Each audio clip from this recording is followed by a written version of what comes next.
Recuerda que el siguiente programa es clasificación B, para mayores de 14 años. Y en América, la vida hecha en mano.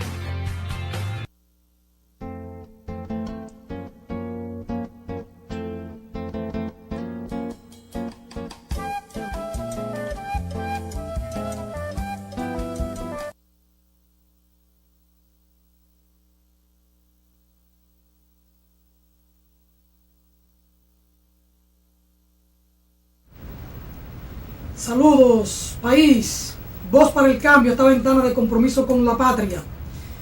2013, un año que concluye sin mayores traumas políticos, sin mayores traumas económicos, aparentemente.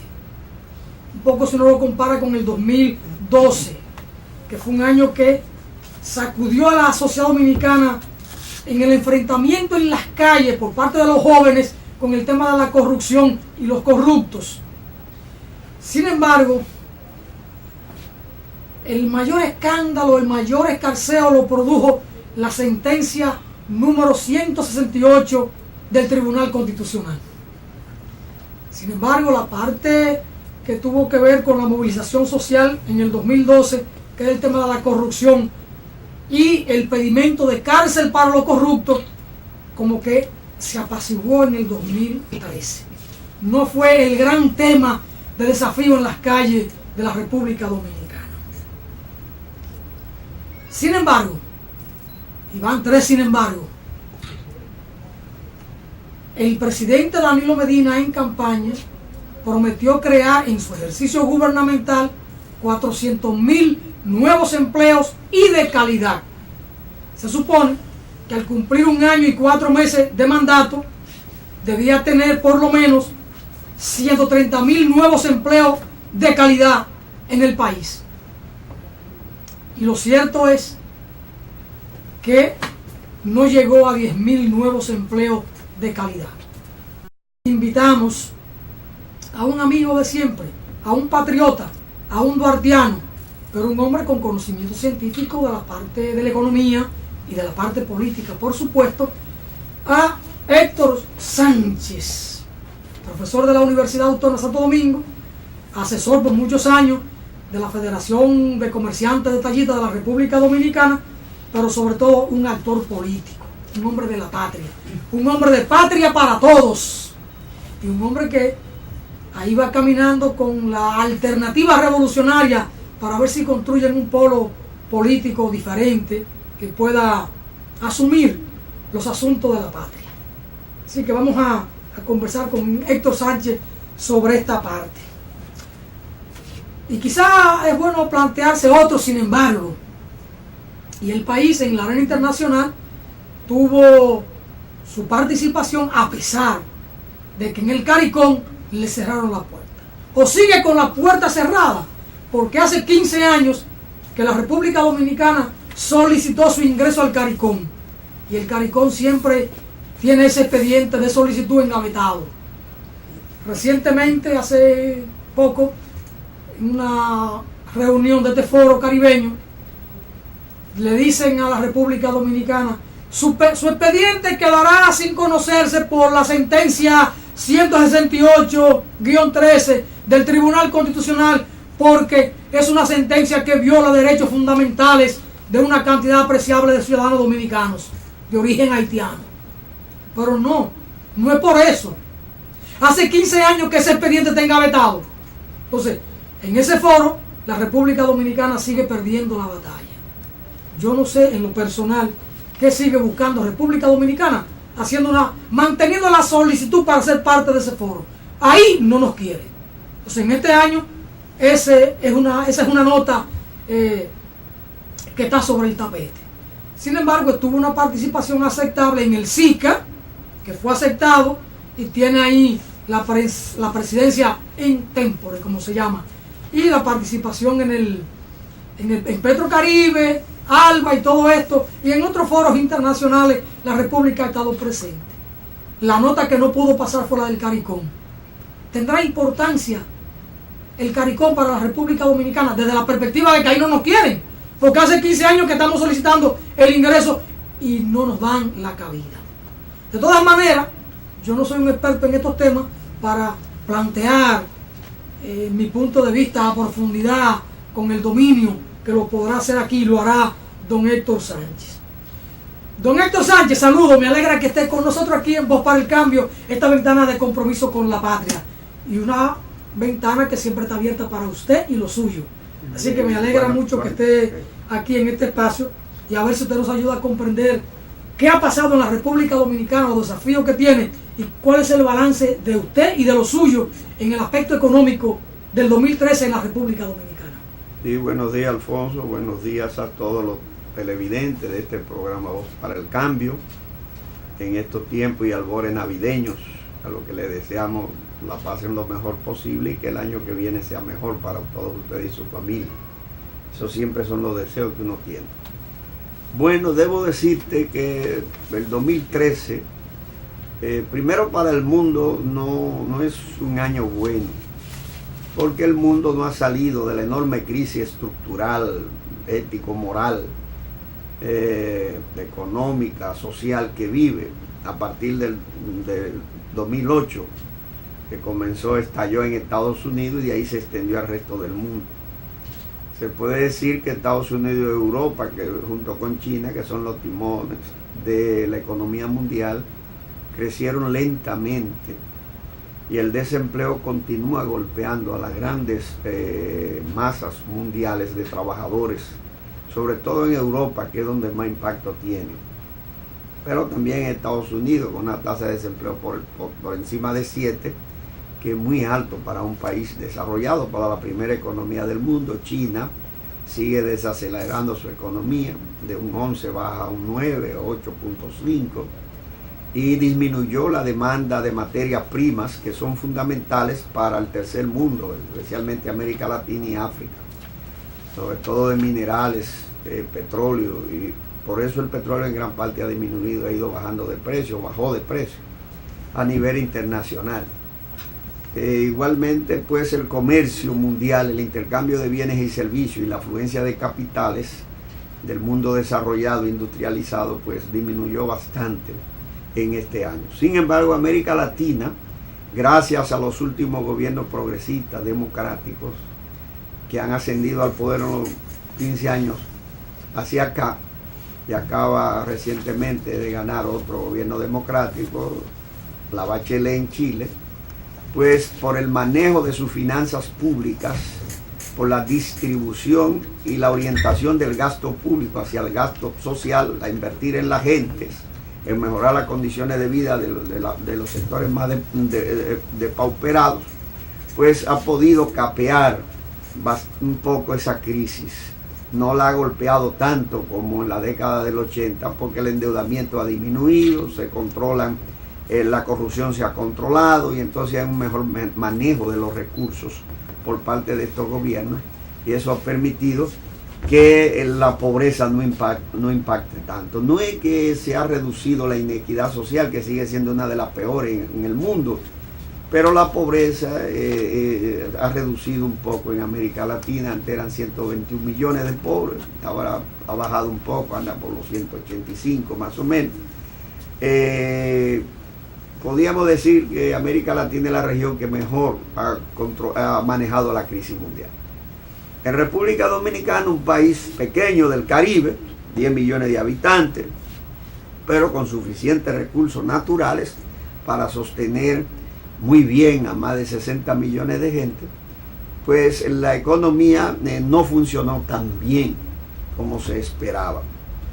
El Producto Bruto Interno creció poco, muy poco, no creo que llegue a un 3%, lo que quiere decir que del 10 aquí el Producto Interno Bruto ha disminuido casi un 5%, que eso es demasiado, porque una economía pobre que crece por debajo del 3% no puede superar un desempleo abierto que tiene de la población en capacidad de trabajar de casi un 15%. En jóvenes un 28% y en las mujeres más de un 30%, y en el campo mucho más. Para que ese desempleo se pueda controlar se necesita crecer por encima del 5% por varios años, por lo menos 4 o 5 años. Y en los últimos años del 10 para acá la economía ha ido disminuyendo su Para producción. que la economía crezca, ¿qué hay que hacer? Para que la economía pueda crecer en un país como el nuestro, lo primero que se necesita son inversiones bien manejadas, suficientes recursos, sobre todo recursos internos, producidos por ella misma, ahorros internos. La economía nuestra ha venido creciendo y creció en los últimos tiempos, no con recursos propios, ahorro propio, que apenas llega a un 8% del Producto Bruto Interno, sino con recursos externos, con endeudamiento. Lo primero que para que un crecimiento sea sostenible, sano, que sea incluyente, se necesita que la economía crezca utilizando sus propios recursos, sus recursos internos, sus ahorros. Y ese no es el caso nuestro. Yo pensé que Danilo Medina iba a resolver ese problema, pero Danilo Medina, lejos... Las inversiones que hacía era con recursos propios, entonces lo criticaban. Sí. Y ahora veo el planteamiento a la inversa. Estos amigos procuran los préstamos internacionales, préstamos eternos, Sí. el endeudamiento en una carrera muy veloz. Y entonces no hay austeridad hacia adentro. Y parecería que esos recursos frescos que llegan vía los préstamos eternos, como que no lo invierten adecuadamente. Correcto. Entonces, ¿cuál es la lógica o la contradicción en esto? Ayer cuestionábamos a Balaguer porque era muy austero e invertía con recursos propios. Y ahora entonces pasa lo contrario y como quiera no hay solución. Sí, pero ¿qué tienen de común? Palos y boga y palos y No, boga. ¿qué tienen de común las inversiones en construcciones masivas de un 50% por medio del presupuesto de Balaguer en todo su periodo?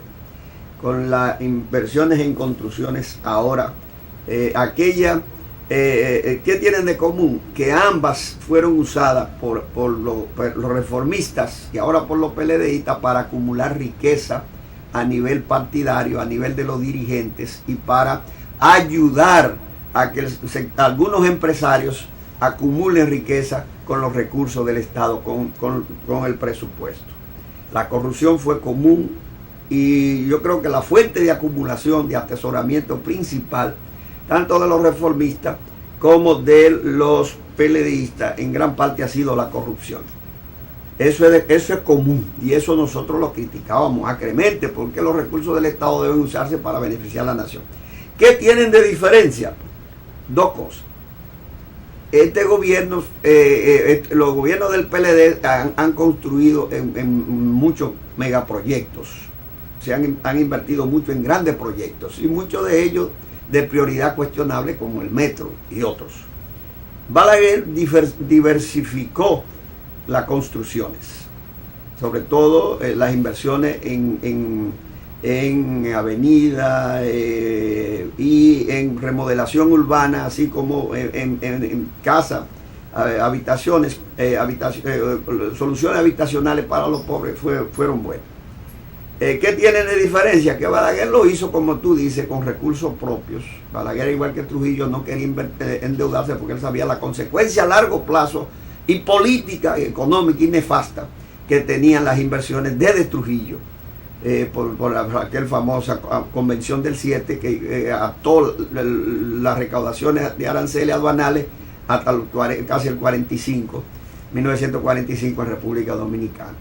Y produjo una intervención. La primera intervención norteamericana, precisamente justificada en esa convención de la deuda externa. Pero en el año que viene hay 171.000 millones de pesos en el presupuesto de 606.000 millones comprometidos para pagar intereses, para pagar el servicio de la deuda externa, que eso es un 22% del presupuesto nacional, para un país que necesita de todo. Entonces, y eso va a ir creciendo, porque esa debe ser constantemente mayor. Entonces, hay sus cosas comunes y sus diferencias entre las inversiones en construcción y otras. Mira, el endeudamiento per se no es malo. El endeudamiento es malo cuando usted lo coge, primero para no invertirlo, para mejorar el aparato productivo nacional. Segundo, cuando usted no lo coge para mejorar la calidad de vida de la población, la educación, la energía eléctrica, el transporte, vivienda, en fin, para elevar las condiciones de vida de los más pobres. Cuando usted coge las construcciones para enriquecerse, para acumular capitales, y para invertirla de manera, digamos, irracional, incorrecta, no del punto de vista de lo que la economía y las necesidades demandan. Entonces esas inversiones se convierten en un gran problema. Esos endeudamientos son un gran problema. Y además cuando se hace de manera desmedida, como están haciendo los gobiernos del PLD, que todavía ellos dicen que no, que este país tiene capacidad de endeudamiento. Dijeron que no. Eso es una cosa, una barbaridad. Un país, el ministro de Hacienda dijo al país hace 2 meses que se agotó la posibilidad de seguir pero el país.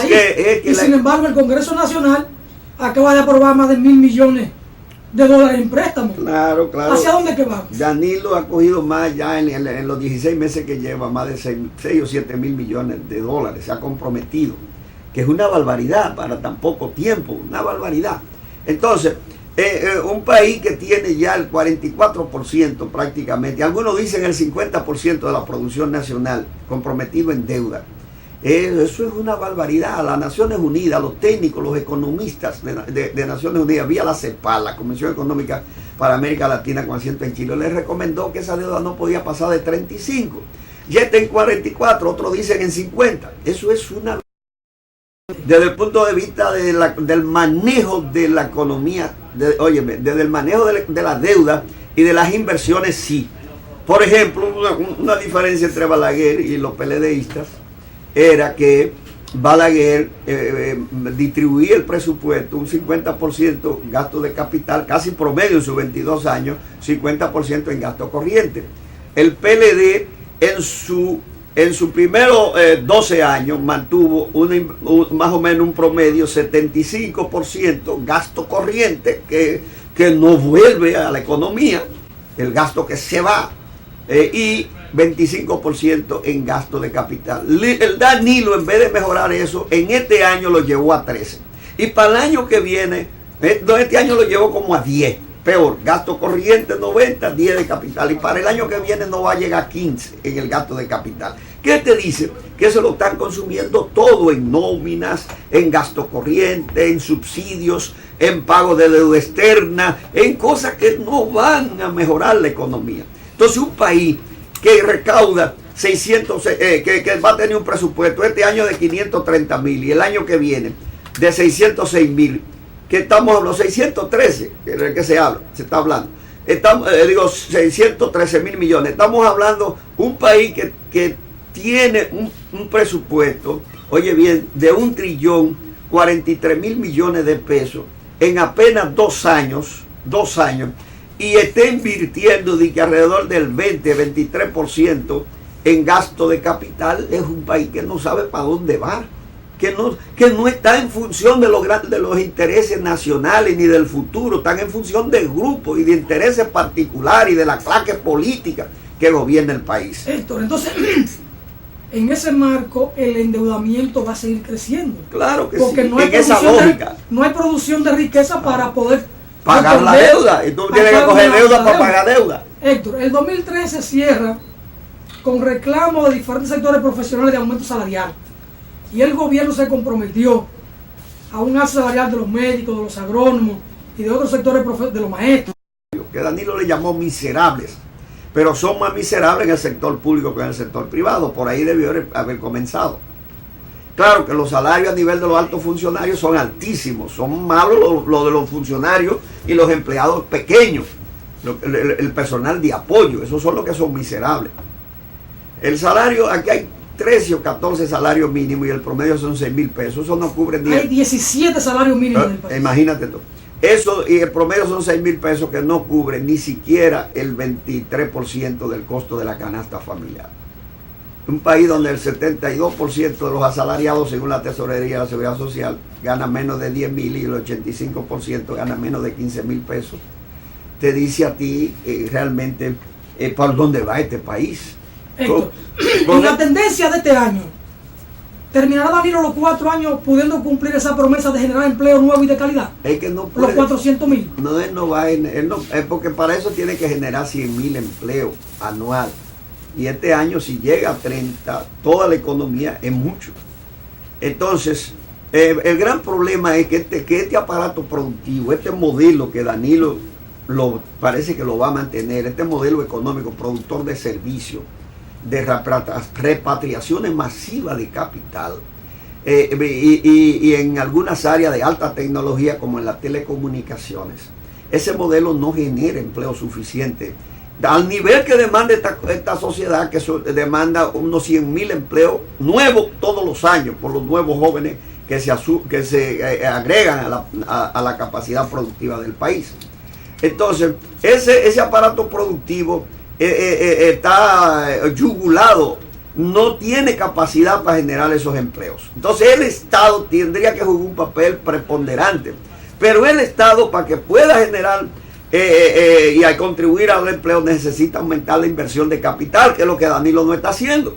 No puede comerse todo el dinero que entra al Estado, no puede gastarlo como se está gastando. Tendría que, porque es lo que dijo aquí un técnico una vez, pero ¿y para qué? ¿Para qué profesionales en este país, maestros y doctores, cuando el aparato productivo nuestro, la producción agrícola de ustedes y de servicio, lo que demanda es gente semianalfabeto o con 3 o 4 años de estudio?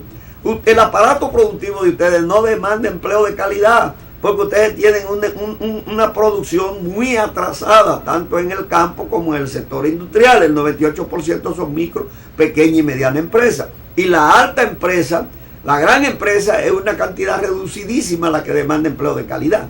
Entonces, él no dijo la verdad. Lo que pasó, eso fue en una conferencia en APEC.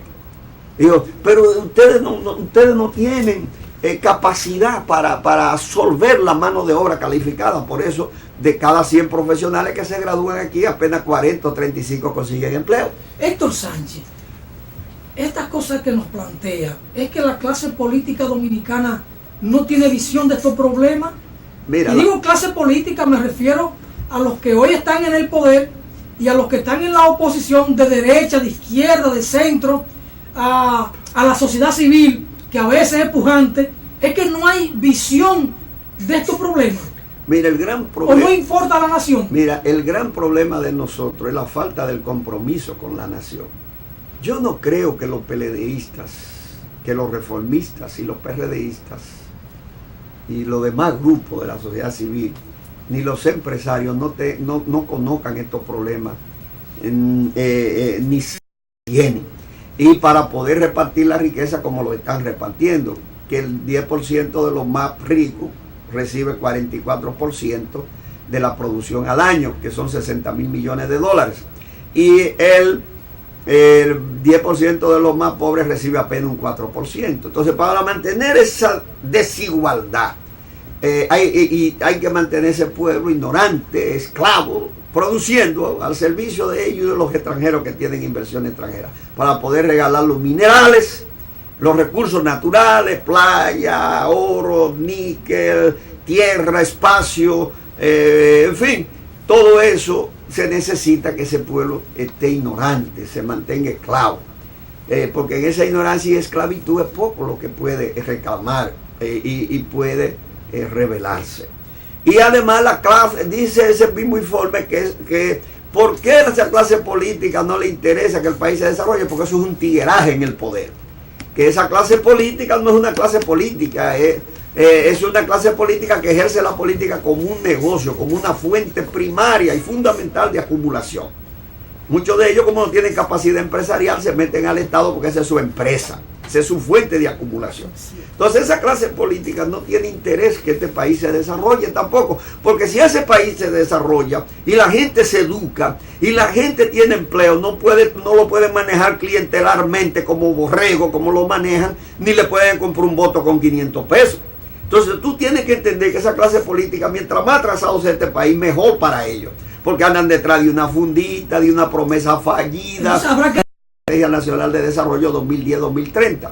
Y en estos días, Temito Clemontá, el jefe de la economía y la planificación del país, dijo que esa estrategia apenas se está cumpliendo y se está aplicando, porque ninguno de sus ejes son tomados en cuenta. Y Danilo Medina está gobernando al margen de esa estrategia. Ahí hay 3 pactos: el pacto de la educación, el pacto fiscal, el pacto eléctrico, y apenas se está discutiendo ahora el pacto por la educación. Oye bien, del pacto eléctrico ni se habla, y el fiscal eso mucho menos. Entonces, ¿qué te significa a ti eso? que a ellos no les interesa, porque someterse a una planeación implica rigorosidad, implica asignación racional de los recursos, y a ellos les interesa el desorden, el espontaneísmo, el manejo del Estado como una finca privada. Y eso le interesa también al sector empresarial grande, porque en eso corrompen a muchísimos funcionarios políticos y entran en contubernio con ellos y se convierten en fuente de acumulación para ambos. De manera, mi estimado Alfonso, con el dolor de mi alma y más de 50 años que tengo estudiando estos problemas a fondo, yo estoy convencido que ni esa clase empresarial grande, ni esa clase política que no ha gobernado después de Trujillo, tienen ningún interés en que este país se desarrolle. Si no son desplazados de la administración del Estado, oye bien, y si no son obligados a cambiar ese modelo productor de servicios, expoliador de los recursos nacionales, excluyente, un modelo que no ha ayudado en nada a este país, impuesto por el gran capital nacional y extranjero, y por esos políticos del 80 para acá, si no son obligados a cambiar ese modelo económico por un modelo nuevo que se fundamente en la producción, sobre todo en la micro, pequeña y mediana producción, que reoriente el gasto público a mejorar las condiciones de vida de la gente y la producción nacional, oye bien, y que además reivindique los recursos naturales que tenemos, que son muchos, sobre todo los metales preciosos, para usarlos en beneficio de los dominicanos y dominicanas, de los 10 millones de gente. A estudiar la economía, porque usted es un hombre que está jovencito, don Héctor Sánchez. 60 y pico. Bien, don Héctor, mire, me parece una radiografía interesante de cómo termina el año en lo económico, y el cuadro luce espantoso y luce sin posibilidades. Vamos a una brevísima pausa y vamos a retornar, don Héctor Sánchez, para ver si hacemos aquí un balance de cómo termina el año en lo político y cuáles son los desafíos, los retos que tenemos de cara al 2014 y en los años por venir, porque aquí las cosas parece que andan y están color de hormiga. Vamos arriba a una breve pausa.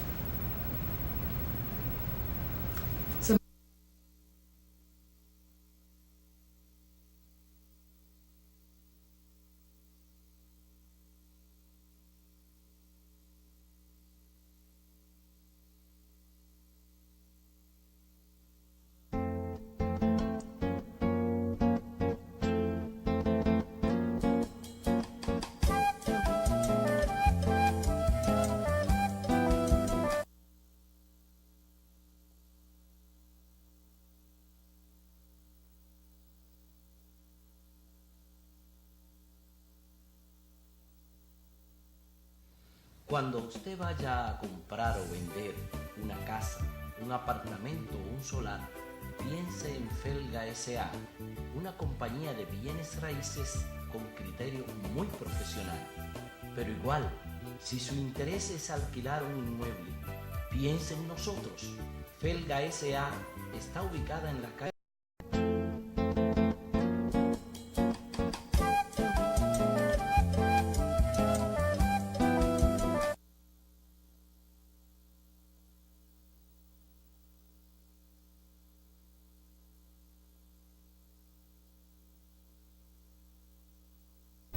Don Héctor Sánchez, veíamos así la parte económica y al final usted mencionaba un nombre